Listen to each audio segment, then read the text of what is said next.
Hello, Scorpio, Sun, Moon, Rising, and Venus Signs. Kamusta kayo? Sana po'y nasa mabuti kayong kalagayan. Welcome back po sa Star Tarot. At kung bago kayo dito, welcome din po kayo. Please subscribe, like, share my videos, and leave me a comment kung naka-resonate po kayo. Thank you. So, first card ni Scorpio, we have Strength. Ayan. So, this is a calling para sa iyo, Scorpio, no, na maging matatag ka, maging matibay ang inyong loob, pairali ninyo yung inner strength and courage ninyo para maharap ninyo lahat, no, ng kahit anuman challenges sa buhay na meron kayo.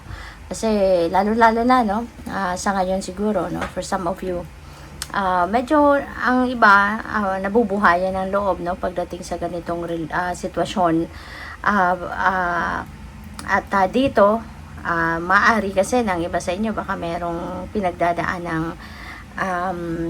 financial hardships, no? May mga financial problems na pinagdadaanan siguro ang iba sa inyo. So,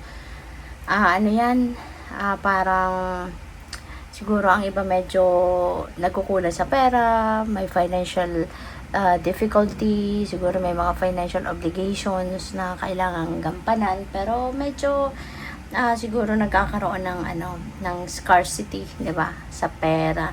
Kaya pwedeng may shortage sa budget, ganyan, or pwede, no, na merong mga gastusin, may mga expenses na hindi mo expected, no? Pwedeng merong mga parang emergency na na pagkakagastusan, yung wala sa budget, no? Yung all of a sudden merong kailangang pagkagastusan, yung ganun ba. So, maaaring ganun ang sitwasyon ng iba, and syempre wala sa budget, so kailangang mag-realign ng budget, baka yung savings ninyo pwedeng makuha muna, 'di ba?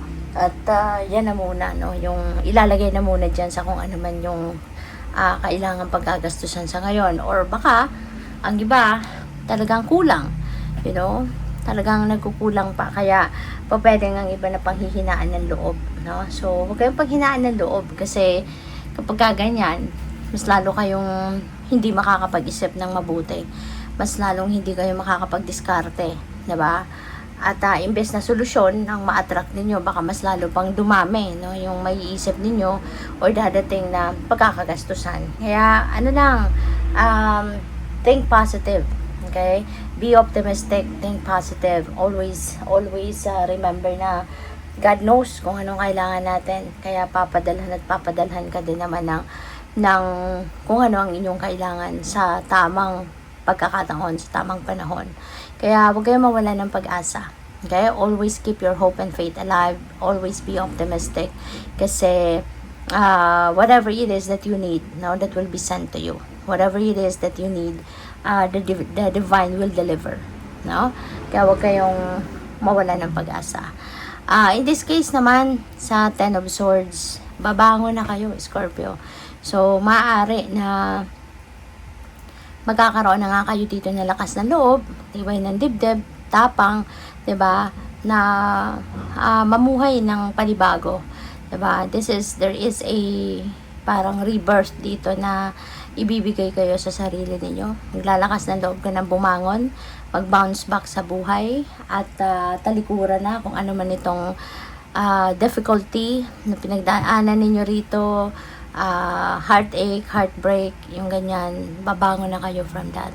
It's about time na maglalakas ng loob na kayo na magsimula ng bagong buhay, start a new chapter in your life, start a new life, yung ganon. Okay? So, that's good.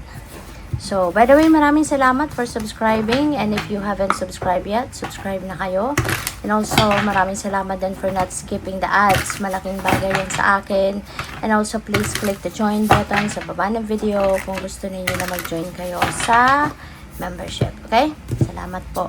So, we have angel number 1144, leveling up. Ayan. So, this is good. For some of you, Scorpio, napakagandang energy ito, kasi ibig sabihin paparating na yung chance ninyo or opportunity para kayo umangat sa buhay. Paparating na yung opportunity ninyo para kayo ay para kayo ay maging tawag dito, maging yayamanin na, yung ganun, mag-i-improve na, no, yung quality of life ninyo, yung finances ninyo, mag-i-improve na yung kalagayan, mas marami na kayong pera, mas magkakaroon na kayo ng abundance, prosperity, financial comfort, yung ganun. So, papunta ka na sa ganun, no, na level. As in, pa-prosper, pa-progress na kayo. So, at saka, hindi lang yun, no? Pati na din yung pamumuhay ninyo in general, mas mag-i-improve na. As in, talagang magkakaroon na kayo ng comfort, diba? Ng financial freedom, ganyan. Pwedeng sa trabaho, may promotion, yung mga ganon, sa business ninyo. Papunta na kayo, no? Sa talagang nagbo-boom na siguro ang business ninyo. Mas marami na kayong ipon, mas marami na kayong clients, customers, mga ganon, no? So, we have angel number 427, which is authenticity. So, yun, paalala lang din ito sa inyo na maganda na lagi ka lang honest sa sarili mo, honest sa ibang tao, diba? Kasi if you are honest sa sarili mo, unang-una, ang tendency nun, maging honest ka din sa ibang tao. And when you do the same, you will be attracting people as well na katulad ng sayo, na magiging honest din sayo, diba? Honest din sa mga sarili nila, magiging honest din sa'yo.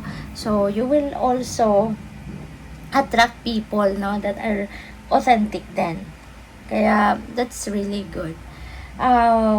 Your next message is angel number 123. Progress, diba? Scorpio, parang na-mention ko na yan kanina. Kasi, yun nga, magle-level up na kayo. So, papunta na kayo sa pag-progress. Papunta na kayo sa pag-prosper, sa pag-thrive, sa pag-evolve ng mga sitwasyon ninyo, buhay ninyo. Mag-i-evolve na kayo into the best version, no, of your life, best version of yourself, including yung personal ninyo na aspeto, diba? So, maganda kasi pa-asenso na kayo. Papunta na kayo sa pag-angat sa buhay, pagiging successful, yung ganon. Paakyat na kayo sa ladder of your success, no? So, we have angel number 999. So, since mayroong mga paparating na biyaya sa inyo, kasi nga, puro kayo blessings eh, di ba? Pa-level up kayo, pa-progress, so those are pa-asenso, di ba? So, napakaganda. Ibig sabihin nito na mayroong paparating na bagong experience, mayroong paparating na mga bagong bagay, bagong blessings. Kaya, it's about time na for you to release something, di ba? In order for you to have enough room, no, para sa sarili ninyo, enough room para sa marami pang blessings, para sa marami pang mga bagay-bagay sa buhay. So, you need to let go of something, diba? You need to release something. So, yun ang magaganap. And ito, you are releasing baggages, emotional baggages, resentments, mga ganyan. So, you are releasing them. Kaya, that's really good. So, you will be welcoming a lot of good things, diba, sa buhay mo. Good luck.